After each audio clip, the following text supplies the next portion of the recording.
Policy issue মানে কি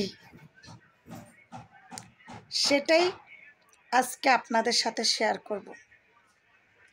যারা পুরাতন অনেক সিনিয়র তারা তো জানে, যারা নতুন তারাও অনেকেই জানে, আবার জানে না যে অনেকেও আছে।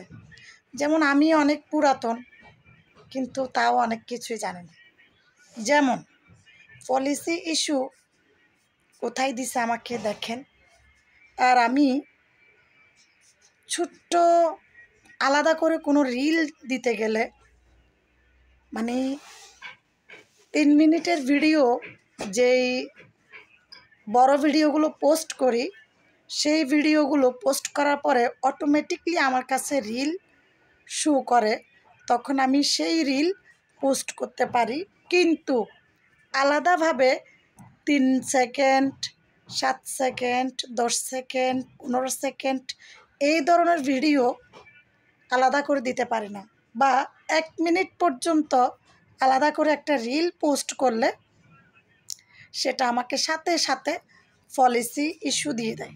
তো চলুন সেই পলিসি ইস্যু কিভাবে দেখবেন সেটাতে চলে যাই আমরা। তো আমি ফেসবুক অ্যাপসটা ওপেন করলাম। এরপরে দেখেন নোটিফিকেশনে কোনো অপশন আসে নাই আমার এই রিলস পলিসি ইস্যু নিয়ে। তারপরে আমি মনিটাইজেশন চেক করি, এটি আমি ঘন্টা পরপর 2 ঘন্টা পরপর। এদিকে আমার পেজের রিস্কটাও একদমই ডাউন। আমি এত পরিমাণ অ্যাক্টিভ থাকি, তারপরও আমার পেজের রিস্ক ডাউন, আপনারা দেখতে পারতেছেন। তো এখন আমি সেটিংসে গিয়ে সাপোর্ট ইনবক্স চেক করলাম, রিপোর্ট ভায়োলেশন সবই ঠিক আছে। তারপর হচ্ছে আমি এখন চলে যাচ্ছি ড্যাশবোর্ডে গিয়ে রিকমেন্ডেবল চেক করলাম, ওখানেও ঠিক আছে। এখন চলে যাচ্ছি হচ্ছে ব্যাগে গিয়ে মনিটাইজেশনে ক্লিক করলাম। দেখো এখানে দিয়েছে আমাকে এই যে পলিসি ইস্যু, 2টা ভিডিও দিছি, এখন দুটোটাতে আমাকে পলিসি ইস্যু দিয়েছে। অথচ সেইখানে সাথে সাথে আমাকে সাপোর্টাররা কমেন্ট করছে, কিন্তু এটাতে পলিসি ইস্যু দিয়ে দিছে, 2টা ভিডিওতেই দিয়ে দিছে। তো দেখো আমি কি করলাম, ব্যাগে চলে গেলাম। ব্যাগে গিয়ে আমি সোজা আমার পেজে চলে যাব। পেজে গিয়ে আমি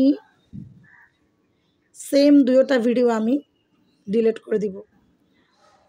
আর আমি কিন্তু এরকম অনেকবার চেষ্টা করছি ছোট ছোট রিল তৈরি করে সবাইকে একটু উৎসাহিত করব, কিন্তু কি আর করা, ফেসবুক চাই না যে আমি এই ধরনের ছোট রিলগুলা পোস্ট করি। এখন ফেসবুক যা চাইবে তাই আমাদের করতে হবে। এত পরিমাণ অ্যাক্টিভ থাকি, আজকে 2 বছর পার হয়ে গেছে, 3 বছর রানিং আছি। দেখো তারপরও আমাদের আর্নিং কত স্লো। তো ধৈর্য রাখো সবাই।